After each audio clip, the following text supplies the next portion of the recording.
Welcome, fellow horror fans. Halloween is almost upon us, and I wanted to do a special video for the time of year that we horror fans love. I know this is an off year for everybody, and things are kind of screwed up, but we can still celebrate in some way. I was thinking about how every state in the US of A has their own state bird, or their state car, or their state food, things like that. So I thought it would be fun to go through each of the 50 United States and pick their state horror movie. We're going through all states in alphabetical order, starting with Alabama and ending with Wyoming, picking one horror movie for each state. One state, one horror movie. The movie can take place in that state, or at the very least be filmed in that state.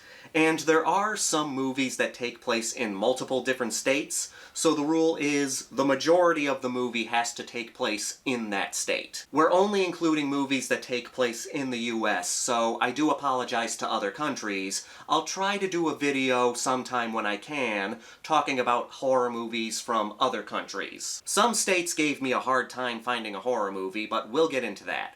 For now, just sit back, relax, and watch as we go through 50 state horror movies. Let's get started with Alabama. When I started going through this list, I was surprised to find out that certain horror movies took place in certain states. Alabama is a perfect example of this. I almost gave Alabama The Collector, which is a fantastic home invasion movie that turns the genre on its head. Very underrated movie, you should check it out. But then I found out that Oculus was filmed in Alabama. This is a fantastic psychological horror movie about a brother and a sister that found this antique mirror that they believe is haunted, and it destroyed their family.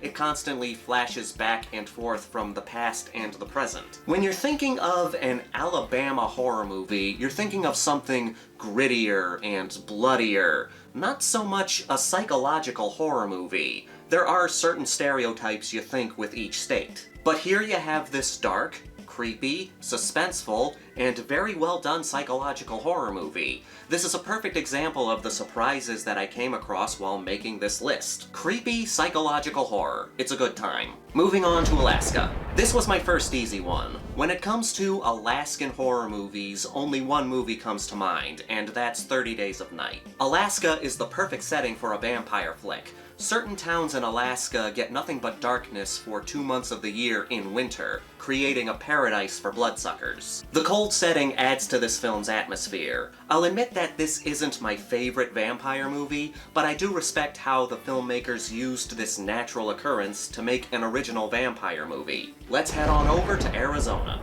This was the first state I was torn on. I wanted to give Arizona Night of the Lepus, one of my favorite killer animal flicks. It's about killer bunnies. But in the end, I decided to give it to Kingdom of the Spiders. You've got William Shatner up against an invasion of killer tarantulas. What's not to like? It's a good creepy crawler movie for those who suffer from arachnophobia. You've got some fun spider action, and the desert setting feels like Arizona. There's also a good final image at the end. If you like spiders, this is the horror movie for you. If you don't like spiders, this is the horror movie for you. Moving on to Arkansas. Another easy one here. For Arkansas, I had to give it to The Town That Dreaded Sundown. It was a toss-up between this and The Legend of Boggy Creek, both directed by Charles B. Pierce, and both are good movies. But I went with Town That Dreaded Sundown because I think it's a little better than Boggy Creek. It's loosely based on the 1946 Moonlight Murders that took place in Texarkana, which was a string of murders committed by a killer who was never caught. There's this feeling of a pleasant town being invaded by something evil. It feels like if an episode of The Andy Griffin Show was invaded by a serial killer. The kills aren't the most graphic, but they are violent, and they do stand out. This is a well-done horror movie that deserves a bigger audience. California, here I come. This was the first state to give me a hard time, simply because of the amount of movies that take place here. Paranormal Activity, Starry Eyes, Poltergeist, the Scream franchise. I wanted so badly to give the top spot for California to Scream, especially for my buddy Keith, because he absolutely loves Scream, but in the end I had to give it to the most influential horror movie, and that's Psycho. I almost gave Psycho to Arizona. The opening act in Psycho takes place in Phoenix, Arizona, so I wanted to put it there, but when I thought about it, The majority of the movie takes place at the Bates Motel, and the Bates Motel is located in California. Research can be a bitch. Things can get messy when you think about it too much, so don't. Like I said, this list is just for fun. But yeah, Psycho is one of the most influential horror movies ever. The shower scene is one of the most famous scenes in horror. So either Arizona or California get Psycho, so California gets Psycho. Moving on to Colorado. It's The Shining. What else could it be? It's The Shining. This is one of the most loved horror movies out there. Even people who don't like horror movies have seen The Shining. So many iconic images. The twins, the blood pouring out of the elevator. Here's Johnny! I also think The Shining is very funny at times. There's a crazy woman in one of the rooms. She tried to strangle Danny. Are you out of your fucking mind? There's Jack, getting drunk on non-existent alcohol, calling his wife nuts. I laugh every time. Not much else to say, it's The fucking Shining. Heading over to Connecticut. No, it's not haunting in Connecticut. It's something much more disturbing. After a lot of research, I discovered that Connecticut is home to Wes Craven's first horror movie, The Last House on the Left. And I Spit on Your Grave. Of these two movies, I do prefer I Spit on Your Grave, but thinking about it, I have to give the top spot to Last House on the Left. It was the movie that started Wes Craven's career, and it was a landmark movie for horror. Once Last House came out, horror movies started getting a little more intense. It left such an impact on audiences. True, I Spit on Your Grave left just as much of an impact, but Last House on the Left came first. Krug is one of the most terrifying villains in 70s horror. Thank God I'm the second to last house on the left. Stopping off at Delaware. I'm sorry, Delaware. I'm so sorry. But the only horror movie I could find for you was Survival of the Dead. I dug as much as I could, but this was the only one I could find. It's not the best of George Romero's Dead movies, but it was directed by one of the greats, so there's that. I won't say it's a bad movie, but I can't say it's a good movie. I got nothing else. I am so sorry, Delaware. If you've got a better horror movie for Delaware, please put it down in the comments, and we'll make that Delaware's state horror movie. Heading over to God's Waiting Room, Florida. Let's start by mentioning that Florida was the home of Blood Feast, directed by Herschel Gordon Lewis. This was the first splatter flick. It's the movie that set the stage for gore in horror movies. Gorehounds unite for this flick. There's also Crawl and Death Dream, which are both underrated, but I'm giving Florida's state horror movie to Day of the Dead. Again, I am so sorry, Delaware. It's funny, when I was younger I would say that Dawn of the Dead was my favorite of the George Romero Dead movies, but as I've gotten older, I think Day of the Dead is my favorite. The zombie apocalypse has been going on for a while, and we're hanging out with a group of people who might be the last people on Earth. That is until Land of the Dead. The character of Bub helps make this movie interesting. I like the idea of the dead evolving. This idea was explored more in Land of the Dead, and I wish that George Romero continued with this idea. Rest in peace, George Romero. I want to see a movie that tackles a fully functioning zombie society. But enough rambling for now. Day of the Dead is a great zombie movie, and it's Florida's state horror movie. Heading over to Georgia now. Georgia was just as much of a pain in the ass as Delaware. I could only come across two movies that would be worthy choices: Deliverance and Squirm. Now, the argument can be made that Deliverance isn't really a horror movie. It does have some disturbing moments. When you hear this sound, your ass cheeks tighten. But some would say it's more of a survival movie. Then there's Squirm, which is a fun flick about killer worms. It's entertaining, but it doesn't hold a candle to other killer animal flicks. In the end, I decided to give it to Deliverance. Yeah, you can make the argument that it's not a horror movie, but it's the most notorious of the two. That sound. Whee! Aloha oi! Let's go to Hawaii. Yet another pain in the ass. Hawaii needs to get some more horror movies made. The only movies I could find were this Z-grade straight-to-video horror movie that nobody heard of, and another flick called The Perfect Getaway starring Mila Jovovich. This was similar to Deliverance, where people make the argument that it's not really a horror movie, it's more of a thriller, but it's the only one I could find. Simple premise. Two couples are on vacation in Hawaii, and then they discover that some nutjobs are killing tourists. Good movie, but still, I wish there was more to choose from. Some states need to make more horror movies. It would have made my job easier. Time to go to Idaho. Out of all the states that were pains in the ass to find horror movies for, Idaho was the biggest pain in the ass that has ever pained in the ass. The only thing I know about Idaho is potatoes, and that's it. But I managed to find a horror movie for you. The Being. This is a little-known monster movie from 1983. It's a fun slice of B-movie cheese. I wish I could give every state a classic, but some states just don't have the films. Hopefully one day every state will have their own great horror movie. The Being is still entertaining though. Next stop, Illinois.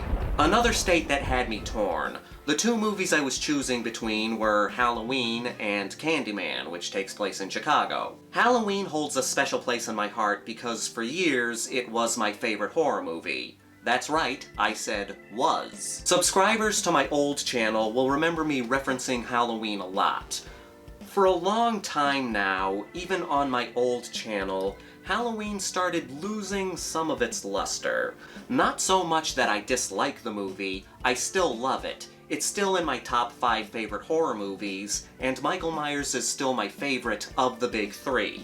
Then you have Candyman, which is such a great horror movie. Creepy, atmospheric, bloody. Candyman deserves to be up there with the big 3. But I ended up choosing Halloween for Illinois State Horror Movie. Same reason why I chose Psycho for California. It's the most influential of the two. Halloween is the movie that started the slasher boom. True Black Christmas came out before Halloween and set the stage for the slasher genre, but Black Christmas is a Canadian horror movie, so Canada gets Black Christmas, you lucky bastards. Candyman not getting the top spot is the main reason why I did a review for it in the previous video. Go check that out. Me shamelessly whoring myself out. Moving on to Indiana, not the Jones. Indiana gets Zombievers. Just like with Idaho, Hawaii, and Delaware, this was the only movie I could find. But it's a fun horror comedy. One of my pet peeves with certain B-movies is when the filmmakers come up with this crazy idea, but they don't do anything with it. Zombievers is a good example of B-movie filmmakers taking full advantage of their crazy idea. Similar to Black Sheep from New Zealand, which we'll get to, it takes its crazy premise and runs with it. Zombievers may not be good as Killer Clowns from Outer Space, The Stuff, or Frankenhooker, but it's still a fun ride. Pop this in if you want to watch something wacky.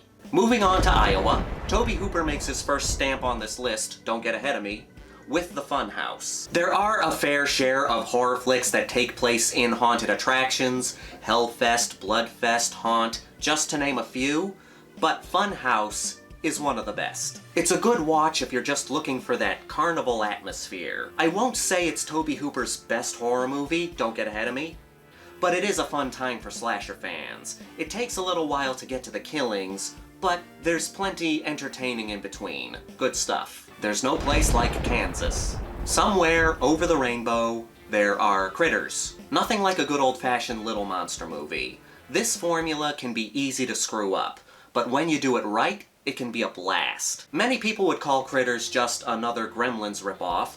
First of all, sometimes ripoffs can be fun. Second, I think that the script for Critters was in the works before Gremlins.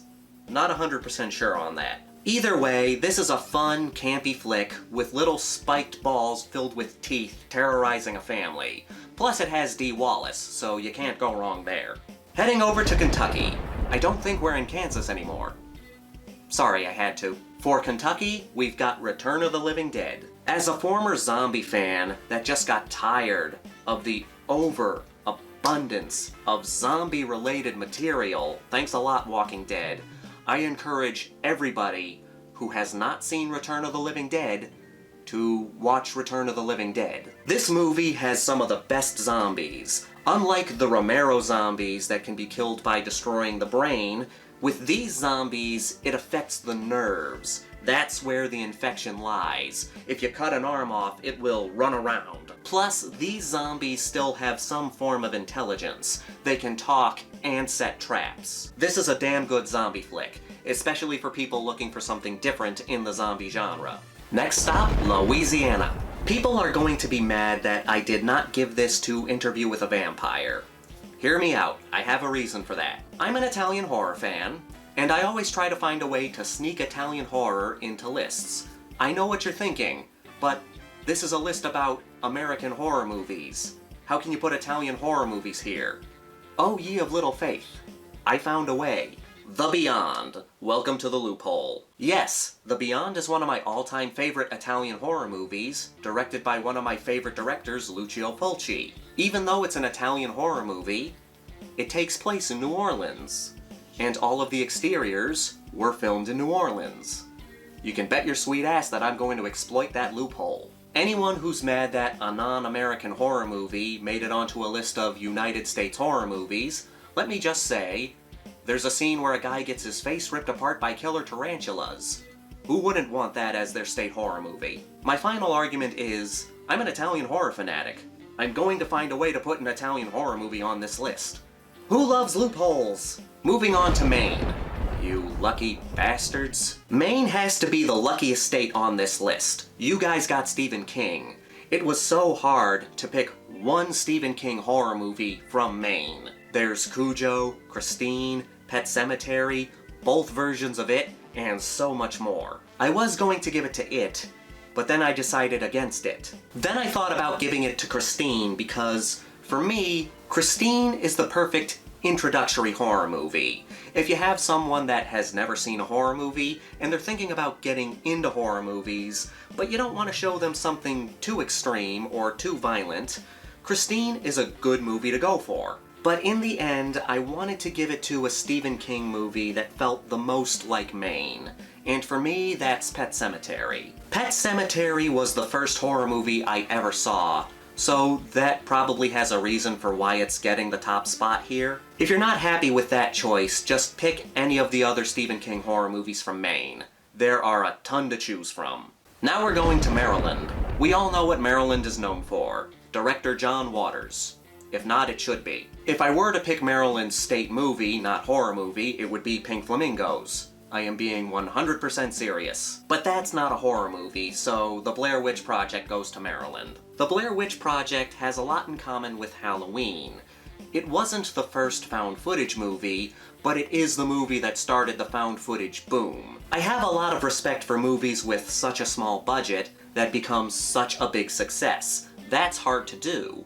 The Blair Witch Project has become a huge part of pop culture. I like its less is more approach. We see so little in that movie, yet it scared so many audiences. Whether you like the Blair Witch Project or not, you can't deny its impact on cinema. And now for Massachusetts, my home state. What to pick for my home state?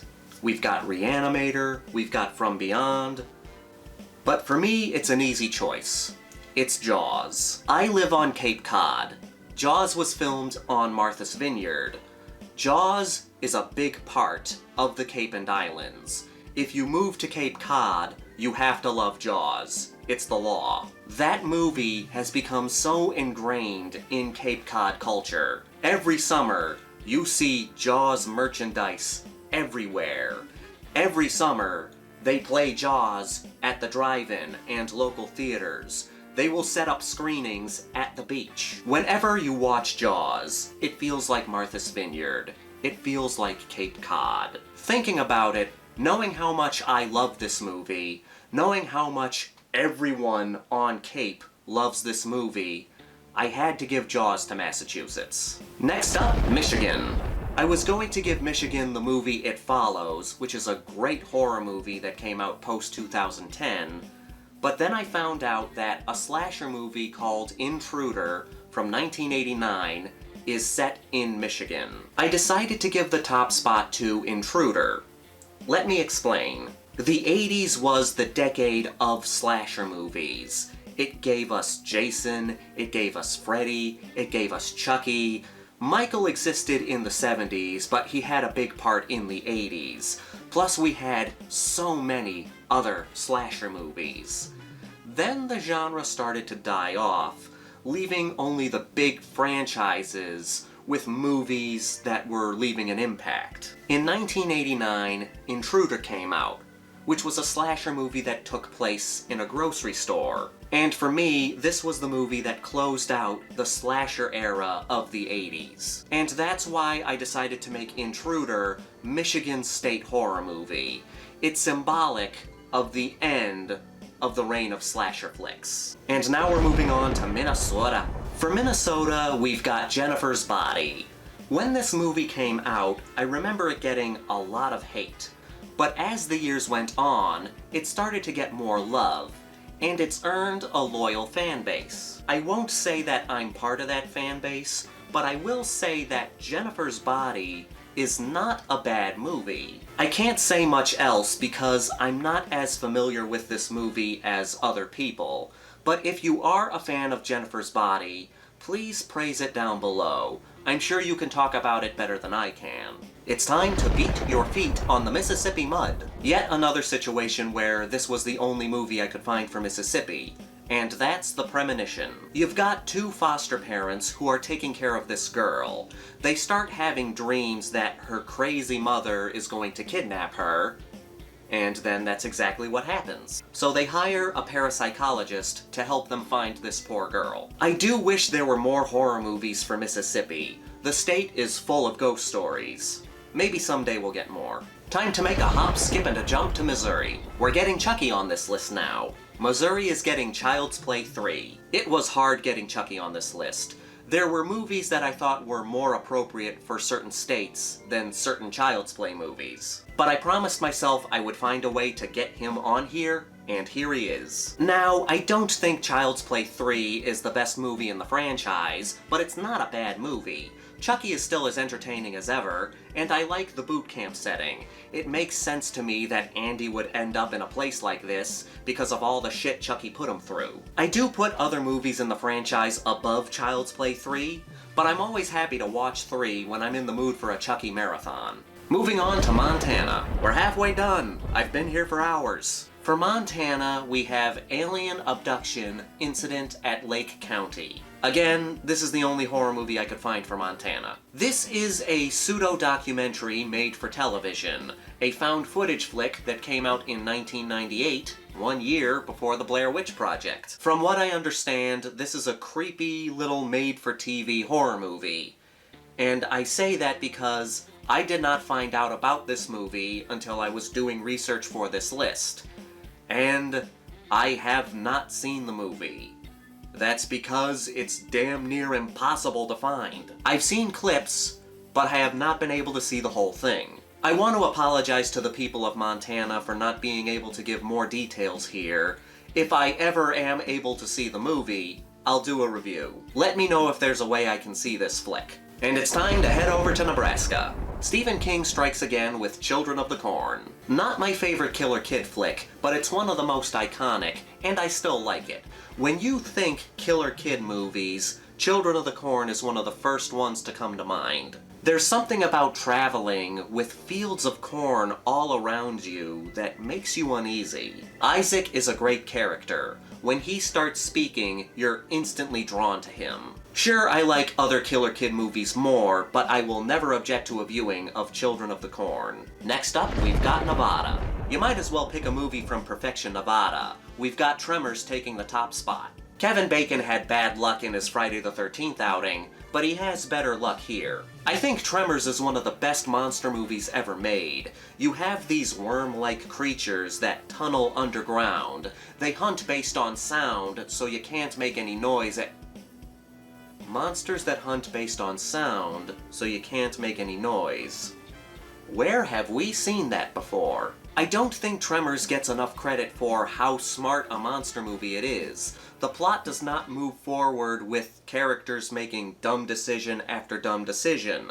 Everyone makes smart choices here. It's just that other things go wrong. I hope someday Tremors gets the respect it deserves, but I'm giving it respect by making it Nevada's state horror movie. Next up, we're heading for New Hampshire. You're lucky, New Hampshire. You're getting John Carpenter's underrated classic, In the Mouth of Madness. If I were to pick 3 movies that best represent cosmic horror, it would be The Thing, From Beyond, and In the Mouth of Madness. I think Sutter Kane is one of the most underrated horror movie villains. Just the way he carries himself, and what he's able to accomplish in this movie. I don't want to say here because I don't want to spoil it. Just go watch the movie. The story is so damn intriguing. Sam Neill does a great job as the main character.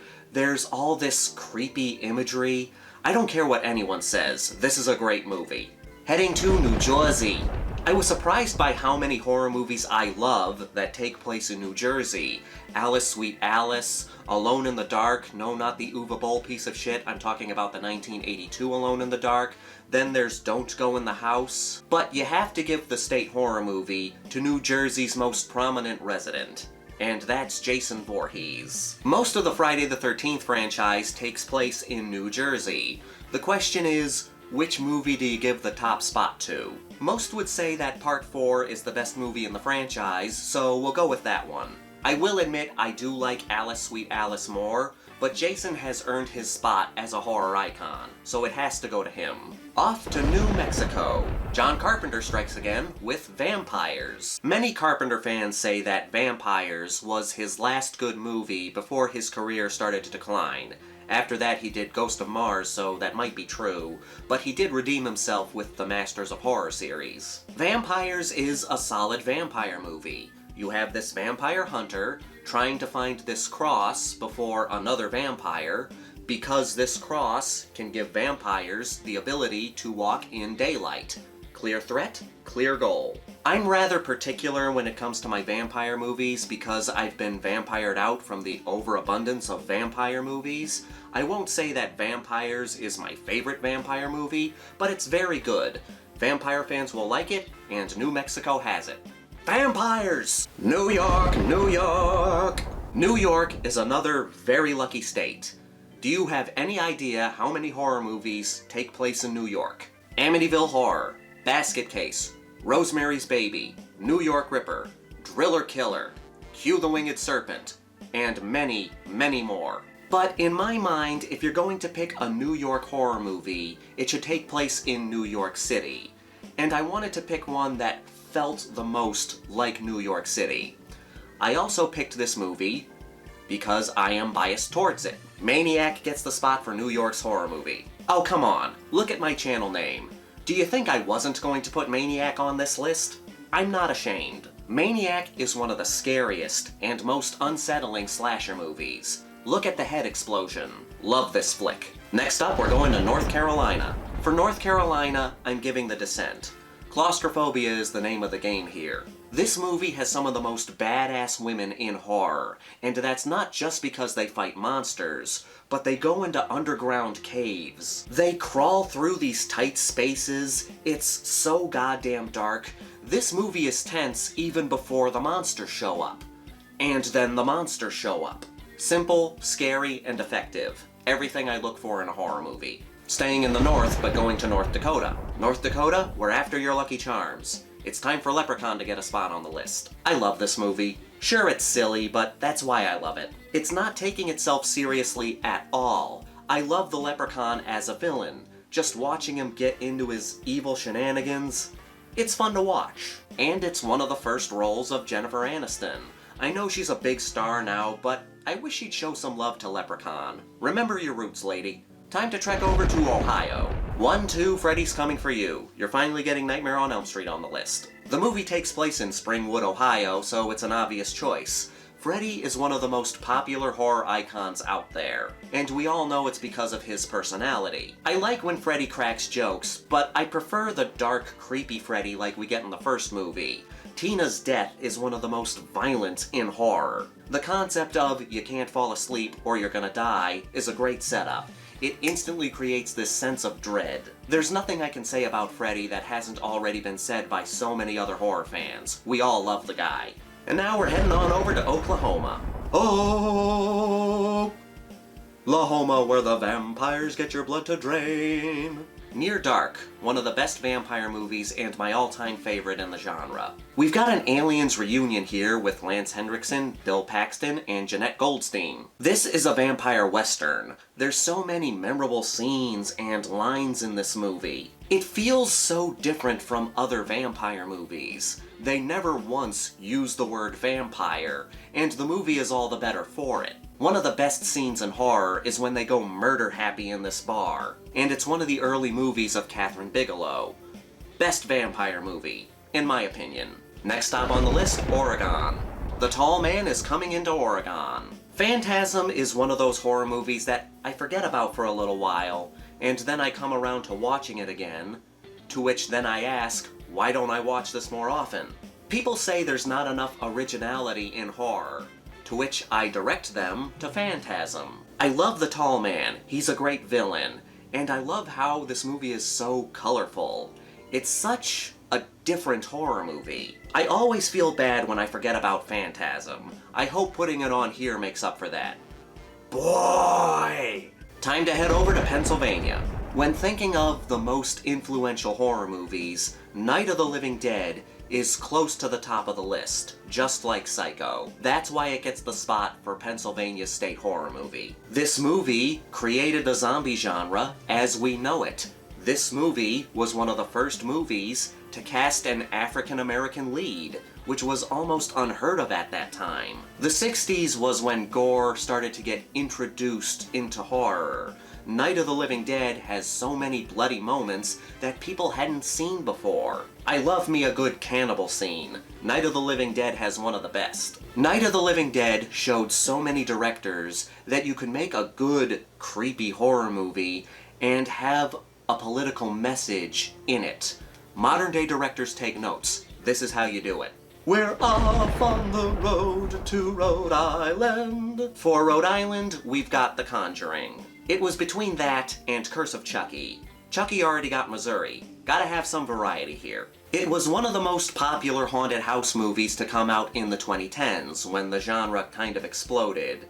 It was popular enough to warrant a sequel, and then create a mediocre cinematic universe. But the first Conjuring is very good. It was refreshing to see a modern horror movie not rely on jump scares and loud noises to scare its audience. Atmosphere and creepy images, that's what this movie has. If you're just looking for a solid haunted house movie to creep you out, The Conjuring is a good way to go. From North Carolina to South Carolina. South Carolina has Slither, a fun, slimy, gross-out creature feature that pays tribute to movies like Slither and Night of the Creeps. Both good movies, check them out. It's a movie that doesn't take itself seriously, and it's all the better for it. We've got James Gunn as the director. This was one of his early works. Of course, now he's successful with Marvel movies. All the power to him. I just hope that someday he comes back and makes another fun horror movie. How can you not like this flick? You got gore, you got slugs, you got body horror, you got Michael Rooker. What more could you ask for? From South Carolina to South Dakota. Again, I have to apologize. Imprint was the only horror movie I could find for South Dakota. Not that it's a bad movie, I just wish there was more movies to choose from. I like variety. It's an interesting psychological horror movie. A Native American attorney returns to the Indian reservation where she grew up to say goodbye to her dying father. Then she starts hearing voices. Usually in horror movies, when Native Americans are involved, it's reserved for some kind of curse on the land or something like that. American Indian representation is usually oogie boogie magic without any Indians in sight. I don't mean to stand on the soapbox here, I just think it's nice when horror movies show a different perspective that we have not seen before. Next up, we got Tennessee. We're in the home stretch. I need some water. Another horror icon makes the list, this time a good guy. The Evil Dead. I know most people would rather have Evil Dead 2 because that's the movie where Ash becomes the badass that we all know and love him as, but without Evil Dead, there would be no Evil Dead 2. This is no-budget filmmaking at its finest. The cheap quality gives this movie its charm. If I want a good Cabin in the Woods movie, I go for Evil Dead. I will say that this movie creeped me out as a kid. When Cheryl turned, that got me. Now I just admire the film for its ambition. I love the independent quality. It shows that if you have the drive and a group of friends, you can make a blood-soaked horror movie too. Next up, we're going to Texas. It's the Texas Chainsaw Massacre. You all knew this was coming. What else could it be? A lot of people have talked about this because it's worth talking about. Texas Chainsaw Massacre has gone down in history as one of the bloodiest movies ever made, but you barely see any blood. Texas Chainsaw Massacre is the best example of showing you just enough.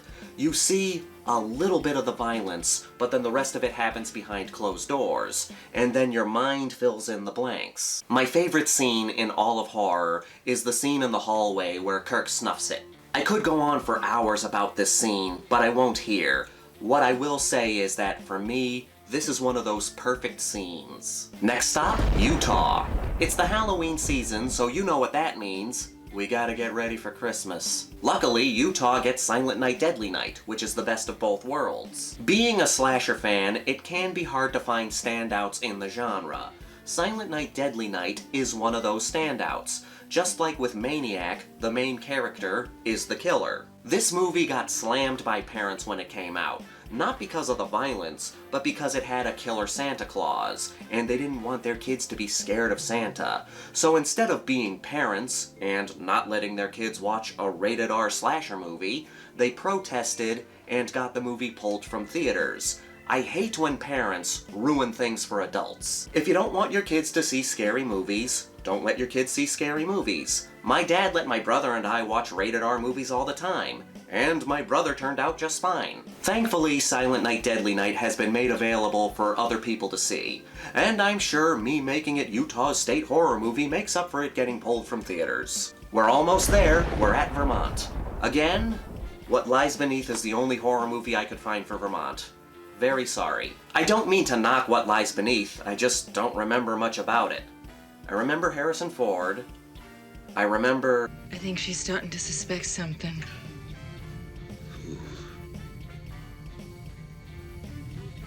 Your wife. Can't for the life of me remember anything else about this movie. But it did have Harrison Ford, so that's a plus. I'm sorry that I couldn't give Vermont a movie that I knew more about. I will go back and watch What Lies Beneath again sometime. Does anybody else remember this movie? Trekking forward with Virginia. This hurt me so much. I wanted so badly to give Virginia Silence of the Lambs. But the movie takes place in multiple different states. It takes place in Tennessee, Baltimore, Maryland, Virginia. I couldn't give it to just one state. Luckily, I found some other good horror movies that took place in Virginia. I am so sorry, Dr. Lecter. I found out that one of my favorite post-2010 horror movies takes place in Virginia. Excision. If you have not seen Excision, do yourself a favor. Go watch Excision. You have this mentally disturbed high school girl that has a surgery fetish. She needs psychological help. But in her family, her little sister has this severe medical condition, and her parents give her most of the attention. What I love about Excision is that it's a horror movie that doesn't have a villain. There's no bad guy. It's just the situation that the family is in. I wish I could give Virginia Silence of the Lambs, but I hope Excision makes up for that. We've made it to Washington State. Welcome to Washington State, home of The Stepfather. This is a great movie. It's this unique serial killer flick. You have this guy that just murdered an entire family. He then assumes this new identity and marries this woman with a 16-year-old daughter. He's a complete psychopath, but he's able to hide that for this family. His goal is he's trying to create the perfect family. But the daughter knows there's something off about him. Stepfather is such a suspenseful movie. We know this guy is a psychopath, and he's embedded himself in this family. We know he's going to snap. It's just a matter of when. Track this one down and give it a watch. Oh, and happy Father's Day. Going from Virginia to West Virginia. For West Virginia, we got Tucker and Dale vs. Evil, one of the best horror comedies in recent memory. This flick takes all the cliches of backwoods hillbilly horror movies and turns them on their heads. I like splatstick. Tucker and Dale does a good job at mixing gore with humor. Admittedly, some of the jokes are sick, but they're very funny. You've got two hillbilly friends who end up saving this woman who drowns, but her friends think that these two are crazy backwoods hillbillies and they try to save her. Of course, when they try to save her, they end up killing themselves. And of course, they think the hillbillies are the ones killing them off. Again, I know it sounds sick, but it's hilarious. One of my favorite horror comedies. Second to last spot here, Wisconsin. This spot was going to go to the Dawn of the Dead remake. The original Dawn of the Dead would have gone to Pennsylvania, but I had to give Night of the Living Dead that spot. The Dawn of the Dead remake is a good movie, but I found another movie that takes place in Wisconsin that's fun, campy, and oddly fascinating. That would be The Pit. You have this 12-year-old weirdo with perverted tendencies that talks to his teddy bear. Oh, and he finds a pit in the middle of the woods that has monsters in it. So naturally, he feeds people to them. It has some creepy moments, mostly with the kid being a voyeur, but it also has some fun, slapsticky moments. It's this strange little low-budget movie that's both intentionally funny and unintentionally funny, but not enough people have seen it. I wanted to showcase it here, so sorry Dawn of the Dead remake, you've been outdone by a pit full of troglodytes. Last stop, Wyoming. Finally, we're at Wyoming. I wanted to end this video with a bang, but instead we're gonna end it with a... For Wyoming, we got Joyride.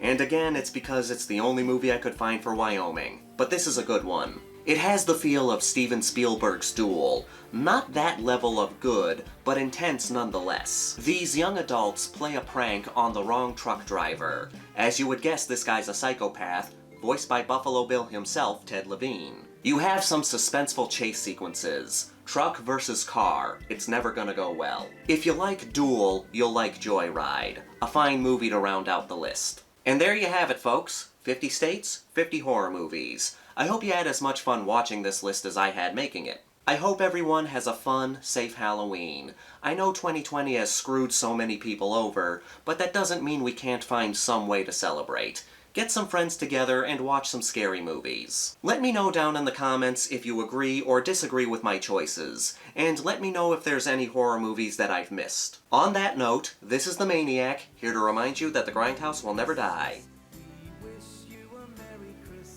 Can we at least get through Thanksgiving first?